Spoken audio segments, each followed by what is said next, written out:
Alors, on continue les méthodes qui sont liées aux rectangles, et il faut savoir que les rectangles sont la seule forme qu'on va pouvoir créer directement avec une méthode comme ça, avec l'HTML Canvas. D'accord? Avec une méthode directement, on peut créer des rectangles. D'ailleurs, je vais remettre une largeur de 100 ici. Voilà, ça fait un rectangle, c'est un petit peu mieux. Les autres formes, comme les cercles par exemple, les lignes, on va les créer avec des dessins de trajectoire. Vous allez voir qu'on va le faire juste après dans les sessions qui suivent. Donc, en attendant, les méthodes encore qui sont liées au rectangle, il y a ctx.strokeRect, strokeRect comme ça. Je vais lui faire prendre les mêmes dimensions, tac, hop. Et ici, on va venir du coup le mettre en commentaire et vous voyez donc que ça va juste faire le contour ici du rectangle. Dès que vous voyez stroke, c'est le coup de crayon si vous voulez. Donc le coup de crayon pour faire le contour de ce rectangle. Très bien, donc maintenant on va mettre le coup de crayon en commentaire. Ici on va remettre notre fil rect et on peut utiliser la propriété, cette fois c'est une propriété, donc ctx.filStyle. Hop, et donc cette fois on met est égal et on ne met pas des parenthèses car ce n'est pas une méthode à laquelle on va donner des arguments, c'est vraiment une propriété, on va lui dire green par exemple, d'accord, et ça va changer la couleur. On peut également lui mettre RGB, tac, par exemple 200, 00, ça fait un rouge je crois. Tac, voilà, ça fait rouge. Et on peut également donc rajouter un RGBA si on veut mettre une opacité à la fin, par exemple 0,5. D'accord, vous voyez que ça fait un petit peu opaque, ça devient même quasiment rose. Ok, donc ça c'est Fill Style. Et maintenant, je vais vous montrer la dernière chose qui va être utile, pas seulement avec les rectangles cette fois, c'est Clear Rect.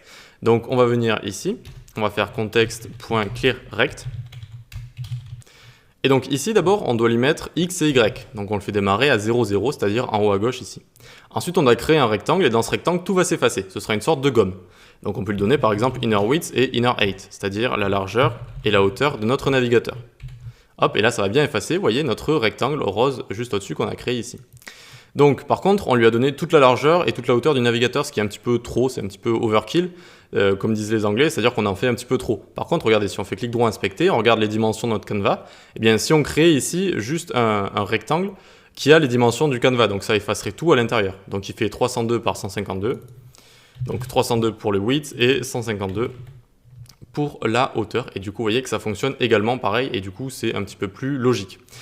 Donc, pourquoi ça fait 302 par 152 d'ailleurs? Hop, regardez ici, on a un pixel solid black de bordure, donc ça fait un pixel en haut et en bas, un pixel à gauche et à droite, et ça le rajoute du coup 302 par 152. Regardez, si je l'enlève ici, vous voyez que ça va, tac, ça va l'enlever.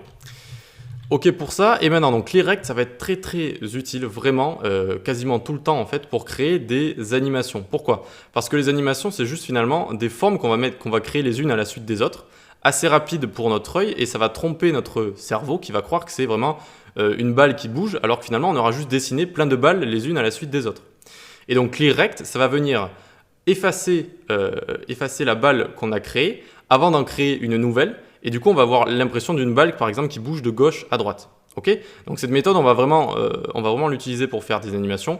Si vous n'avez pas compris maintenant, vous vous inquiétez pas, vous allez bien comprendre quand on va l'utiliser en pratique. Mais donc c'est très intéressant quand on va créer nos animations, tout simplement pour tromper le cerveau humain, créer des formes, les effacer, enfin plutôt effacer les formes, les créer, et ça donne cette impression de mouvement. Voilà. Ok, donc c'était tout pour les méthodes liées au rectangle. Maintenant, on va découvrir comment créer une trajectoire, d'accord? Et donc comment créer un rectangle avec une trajectoire. Ok, donc à tout de suite.